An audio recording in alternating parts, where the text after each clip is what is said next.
Le prochain intervenant est égyptologue également, c'est Sidney Aufrère, directeur de recherche émérite au CNRS à Aix-Marseille Université. Là encore, il serait trop long de faire une présentation exhaustive de l'ensemble des travaux de Sidney Aufrère. Tous les égyptologues connaissent sa thèse monumentale sur l'univers minéral chez les anciens Égyptiens. Il a aussi été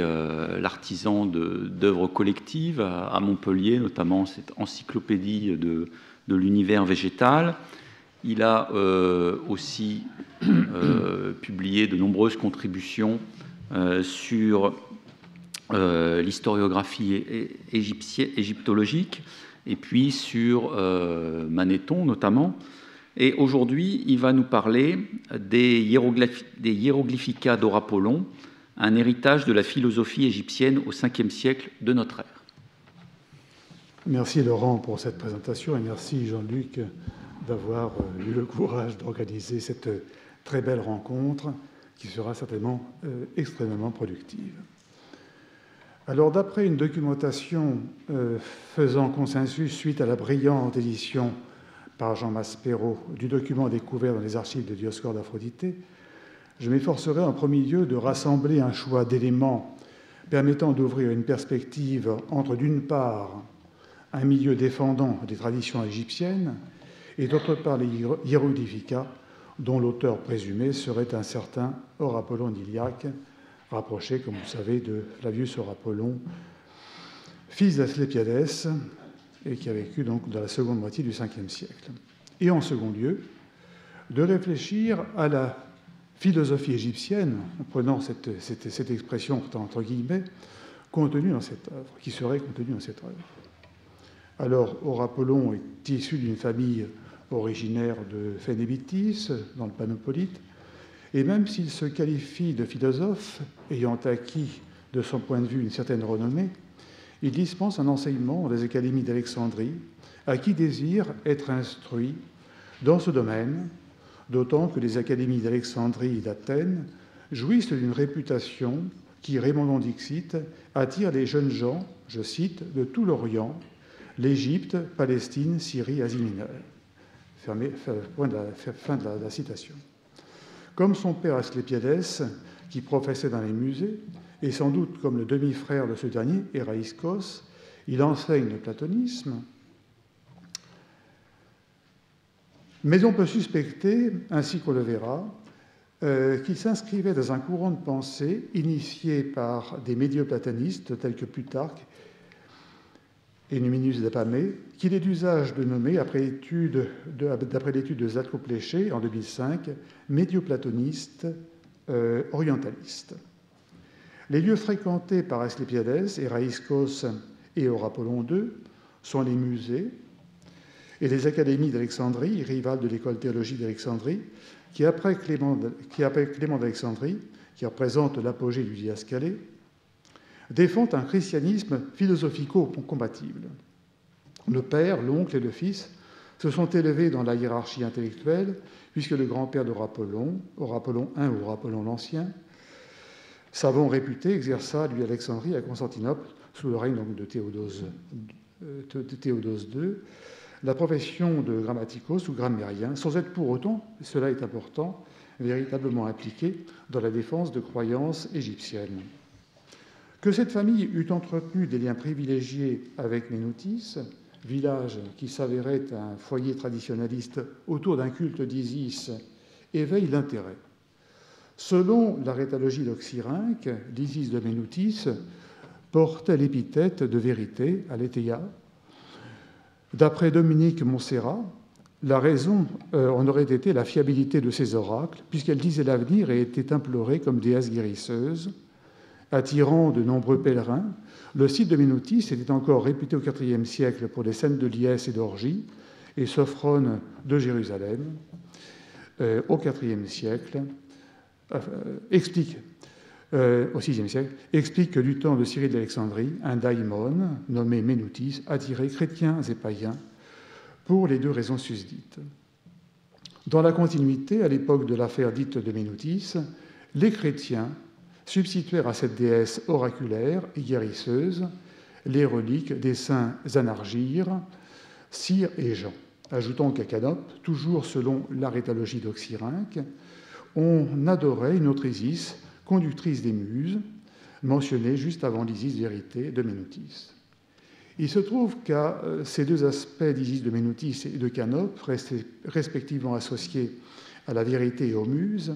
font écho les propos, la dédicace de Plutarque à Cléa dans son Isis et Osiris, lequel décrit l'Isis philosophe qui permet d'accéder à la vérité divine et philosophique,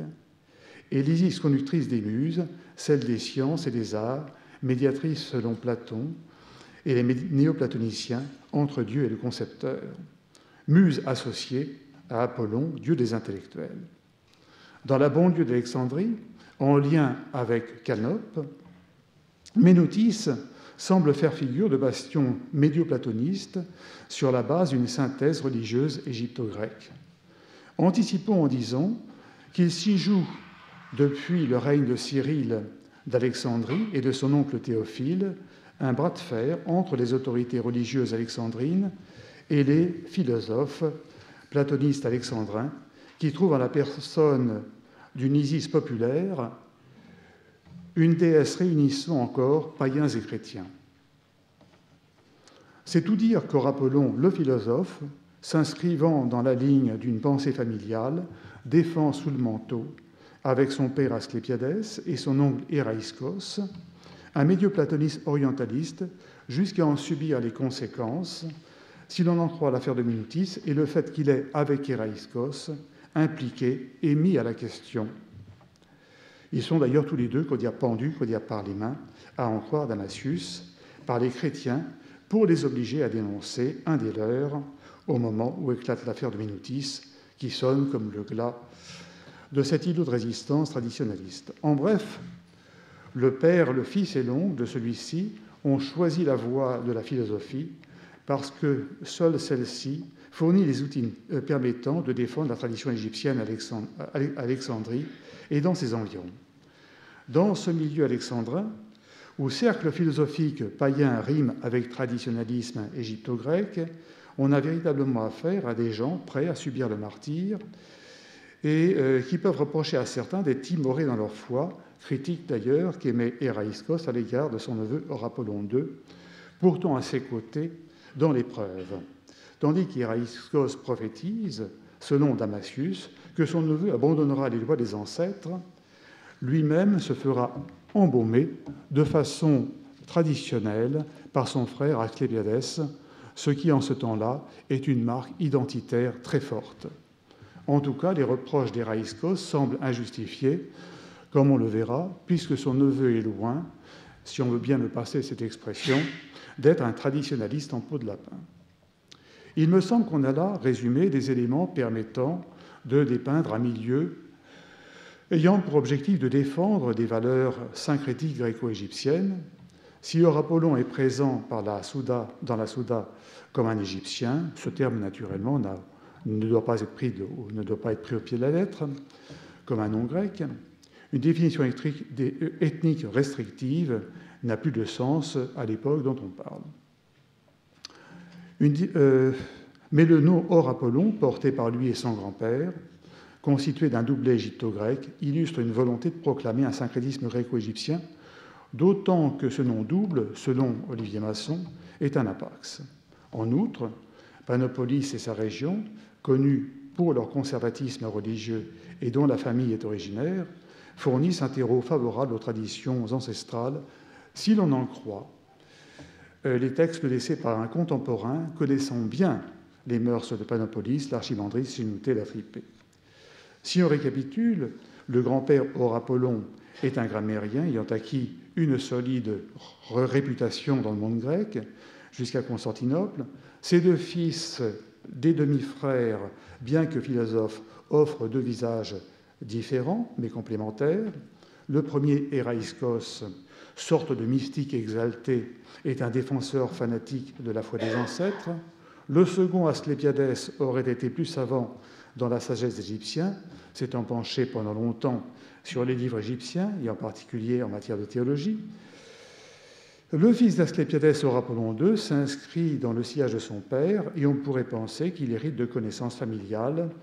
communes à Éraïskos et Asclépiadès et à celle du milieu des philosophes défenseurs de la tradition égyptienne, un milieu aristocratique d'origine panopolitano-thébaine, dont Raymondon brosse un portrait qui n'est sans doute pas suffisamment représentatif. Le second Aurapollon fait donc figure d'intellectuel engagé dans la défense de la tradition qui, de guerre lasse, finit par se laisser convertir au christianisme, sans pour cela dire clairement en quel Dieu il croyait. On voit bien que tout porte à croire que la famille adopte, à partir des deux demi-frères, la stratégie de combattre aux avant-postes alexandrins pour faire entendre la voix de la tradition égypto-grecque sur le terrain des idées. Dans cet affrontement, seuls les chrétiens restent en lice. L'influence intellectuelle des Juifs s'est considérablement amoindrie, puisque cette communauté de 40 000 âmes a été chassée d'Alexandrie par Cyril lors des affrontements intercommunautaires de 1515. Mais on ne peut exclure à ce moment-là que l'œuvre de Philon d'Alexandrie, qui considérait avec dérision les croyances égypto-alexandrines et le meurtre d'Hypatie ayant révulsé les païens, avait suscité des vocations antichrétiennes, anti-judéennes. On aura donc compris que, sous couvert d'enseigner la philosophie, Aurapollon, qui adopte la posture nationaliste prônée par la lignée familiale, se donne, sur une base médio-platoniste, des facilités pour défendre les valeurs proprement égyptiennes et à soutenir l'effort visant à maintenir vivante la dernière expression des cultes. Et cela conduit, comme annoncé, à réfléchir à la nature possible des hiéroglyphica en ne considérant que le premier tome. C'est là qu'intervient une autre notion, puisque, admettant le 5e siècle comme date de rédaction du livre premier des hiéroglyphica, ce dernier fait figure de conservatoire des dernières manifestations de la philosophie égyptienne, on va dire entre guillemets. Cela amène à distinguer ce que les auteurs anciens, plusieurs siècles avant Aurapollon, considéraient comme philosophie égyptienne, et enfin le reflet, dans la perspective de la fin du paganisme et de l'acharnement des chrétiens contre les hiéroglyphes, que livre l'auteur de Aurapollon en Iliaque, d'une telle philosophie à ses contemporains. La question que l'on peut se poser est de savoir si le contenu des hiéroglyphica, ayant traversé les siècles jusqu'à la publication sur les presses d'Alemannucce en 1515 à Venise, du manuscrit que nous a présenté tout à l'heure Jean-Luc Fournet, était déjà considéré comme une bouteille jetée à la mer et contenant un précieux héritage. Dans un article intitulé « Sous le vêtement de lin du prêtre Isiaque, le philosophe », paru en 2016, j'ai rassemblé un petit florilège d'extraits permettant de comprendre à quoi se rapporte cette idée de philosophie prêtée aux prêtres égyptiens, en précisant que par prêtre, on parle d'une catégorie restrictive. Je les résume ici par ordre chronologique, en précisant que les mots philosophe et philosophé sont loin d'être des mots vagues dans la bouche de ceux qui les emploient. En premier lieu, Raymond d'Alexandrie indique que les Égyptiens considèrent leurs prêtres à l'abri de leur temple comme des philosophes vivant à l'écart des non-prêtres, c'est-à-dire que le fait de philosophie selon la vérité est le privilège de prêtres de haut rang, prophètes, stolistes, hiérogrammates et horologues, tandis que les pastophores, qui ne philosophent pas et dont l'activité est restreinte aux technailles médicales,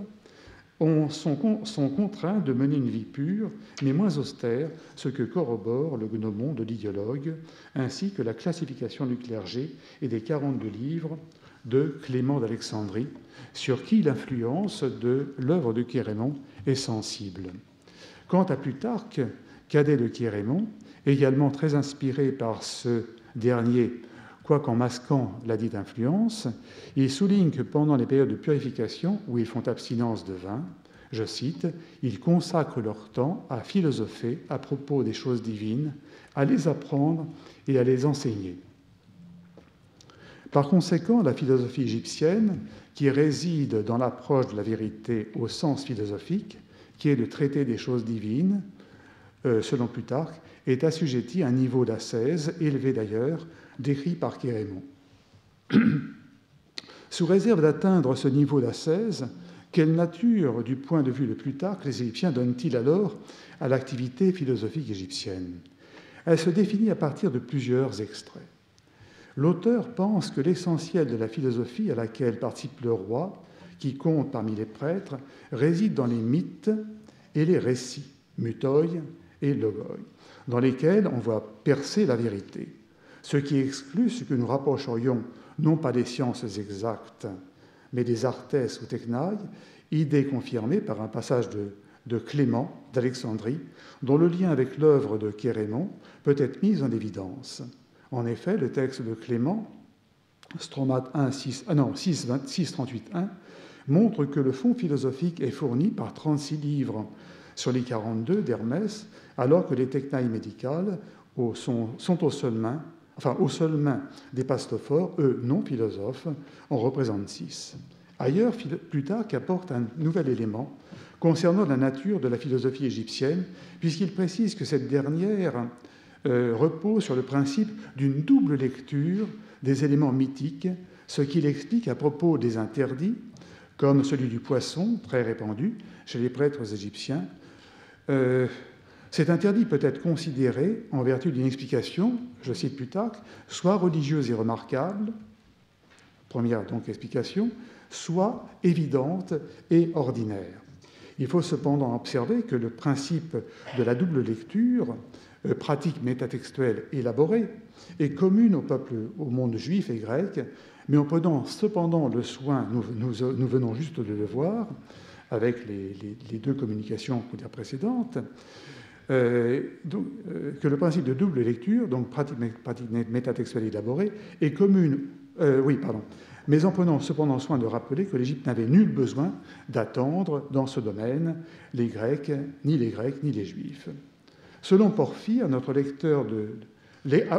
de Kérémon, les Égyptiens émettaient des raisonnements philosophiques sur les animaux, béliers, crocodiles, vautours, ibis, et pour terminer, Philon d'Alexandrie, prête aux Égyptiens d'avoir enseigné à Moïse, à côté des sciences exactes et des arts, la philosophie des symboles dans les textes sacrés et dont font l'objet les animaux sacrés, ce qui fait écho au passage même de Porphyre. Il est même probable qu'il emprunte ce cliché à Kérémon, un de ses rivaux philosophiques, dans la confrontation qui, opposant Alexandrie les Juifs et les Grecs du gymnase, défraya la chronique entre 38 et 41. Bref, un tel raisonnement philosophique s'appuie sur des considérations au sujet de la faune, de la flore, voire de l'univers minéral, en d'autres termes, sur des processus inhérents à la nature, mais corrélés d'un point de vue philosophique à des faits mythiques. Certes, plusieurs siècles après Plutarque, qui disparaît vers 125, il n'y a plus d'autre moyen d'accéder au contenu des textes égyptiens que par l'intermédiaire du grec, puisque l'écriture hiéroglyphique connaît ses dernières heures affilées dans une inscription datée du 24 août 394. Ce nonobstant, il semblerait bien que l'activité intellective à laquelle se livre l'auteur des Hieroglyphica associe celle du philosophe alexandrin à celle du dévot d'Isis, philosophe, du moins tel qu'il se la représente. On peut invoquer le propos de Plutarque, Isis-Osiris 3, 352c, adressé à Cléa au début de son Isis et Osiris. Celui-ci, en se fondant sur le modèle tripartite des cultes à mystère, les choses prononcées, donc les légoména, les choses présentées, deichnuména, les choses faites, droména, en d'autres termes, les paroles, les objets de culte et les actes rituels, écrits. Je cite, « En effet, Cléa, l'habitude de laisser croître la barbe ou de revêtir un manteau usé ne fait pas les philosophes. Non plus que la robe de lin et le fait de se raser ne fait les Isiaques. Mais l'Isiaque, en vérité, est celui qui, quand il a appris par la tradition ce qui est montré, deichnuména, et ce qui est effectué, droména, au sujet de ces dieux-là, est celui qui s'efforce de comprendre par la raison, donc logos, et en philosophant au sujet de la vérité qu'ils contiennent. » Fin de la citation. Le contexte montre qu'Apollon, Isiaque probablement lui-même, n'aurait pas démenti cette profession de foi médio-platonicienne, égypto-grecque, dont l'Isis et l'Osiris fournit le modèle. Le contenu des hiéroglyphica, attribué à un certain Apollon Iliaque, constitue, avec une réflexion sur les mythes et les interdits, sur les axes de la réflexion philosophique égyptienne, définie plus haut. Une telle tradition était illustrée, notamment par les hiéroglyphica attribués à Chérémon, une œuvre uniquement connue par un résumé dû au moine Jean Tsétsès et évoquant 18 hiéroglyphes. Le résumé de Tsétsès prouve que le livre figurait encore dans une bibliothèque de Constantinople au XIIe siècle, mais l'ouvrage est déjà attribué par l'onomatolagos d'Hésychus de Milet, donc 7e siècle, à Chérémon.